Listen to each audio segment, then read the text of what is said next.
Alright everybody, welcome back. It's time for the games. Let's hop into a queue. Since I haven't played that much this season, I'm on the diamond currently, but that shouldn't keep us from anything. Alright, so this hand is kind of borderline, but with the way the deck currently is, like with the old version, the curve was too low that I would usually not feel happy with keeping a 4-power opening hand. But currently, I think, given that we have all the influence for all our cards and more power sinks and better top decks, I think keeping a hand like this that goes 1-2 plus a backup to keep attacking against the blocker is pretty fine, especially on the play.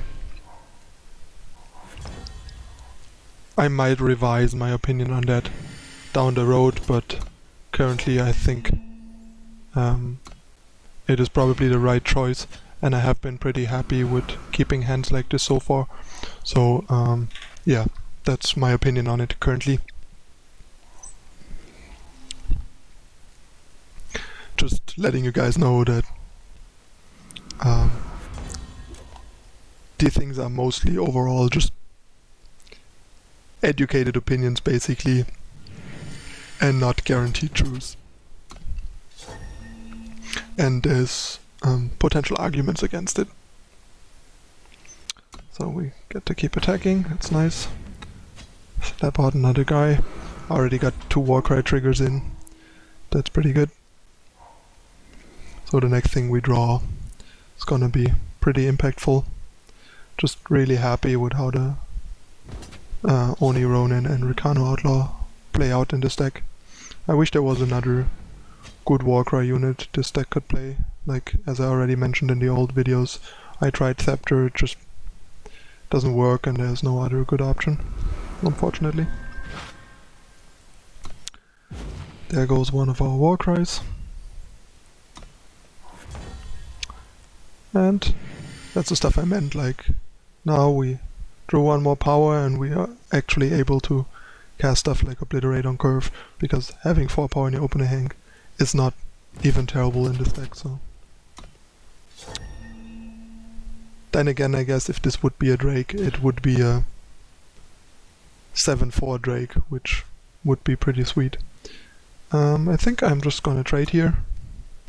If he would have blocked the 2-1, I would have rapid shotted, but this way I think it's better to just hold back rapid shot so these 2 guys are not stalled out by something, since we have Obliterate and rapid shot now to deal with the opponent's units. Which should make it not so easy for the Ricano player to stick a unit and also defend against us. And now that he is depleted, we can also just freely obliterate this and deal 2-4 rather than potential 5-1 against the finest hour. And then the opponent is almost dead already. Actually, given that we drew this, I'm just gonna put the opponent in a spot where he has a hard time not dying next turn.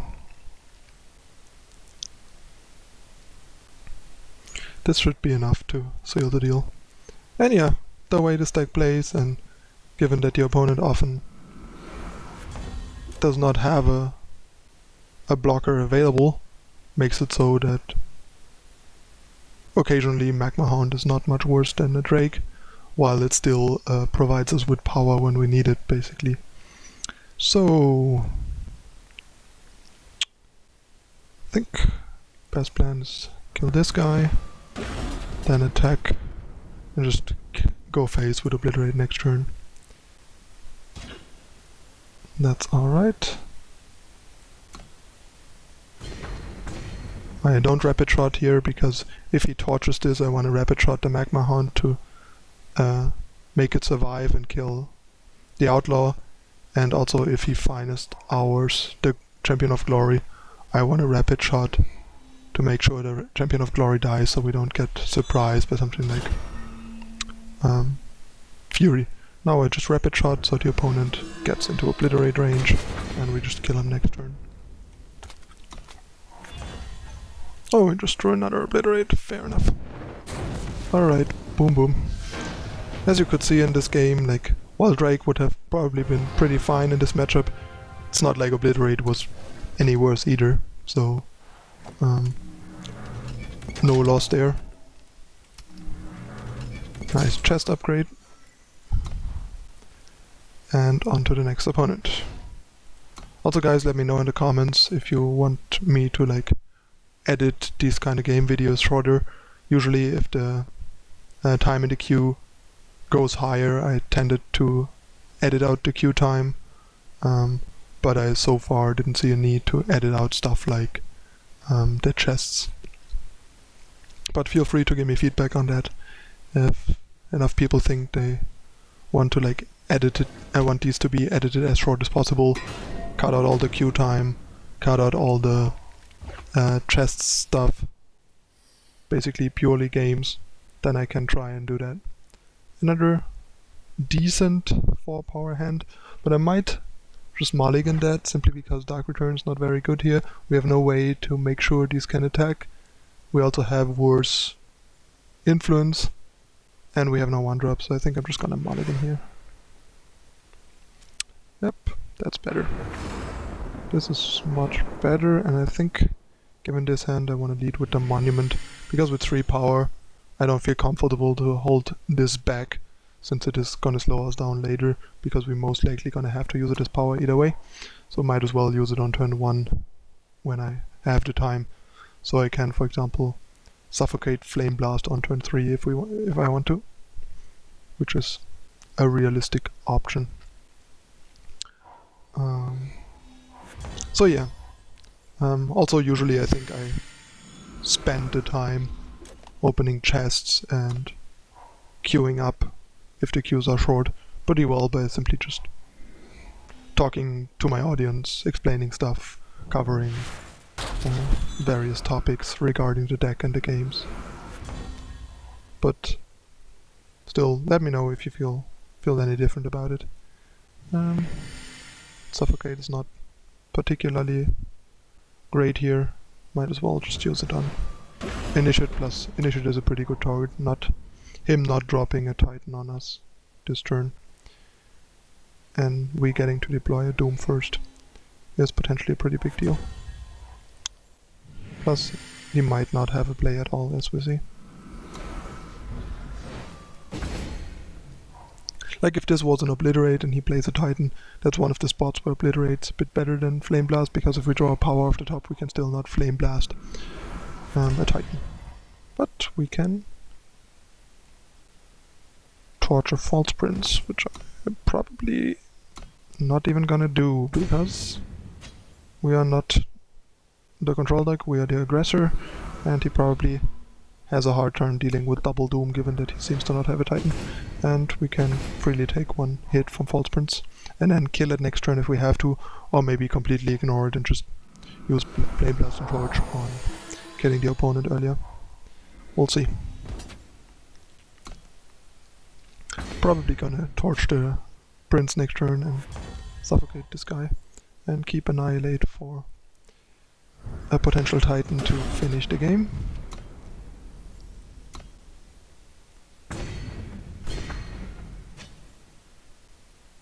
Gonna hold off on that. Can still torch it on the opponent's turn, but we probably can just ignore it either way, because we're on 15 and there's no way this False Prince is a threat to us before the opponent dies.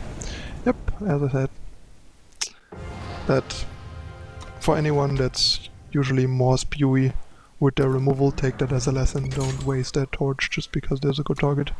Evaluate the situation and see if you actually need to use it, because it might be valuable down the line for another purpose. A better target, or simply winning the game. This is a great opening hand. I'm gonna keep that. Just the perfect curve. Usually go for Outlaw over Instigator on 2, for the obvious reason of getting more Warcry triggers.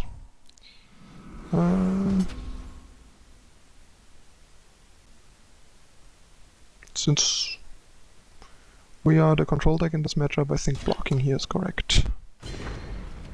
to not get like hit by a ton on turn 2. I mean,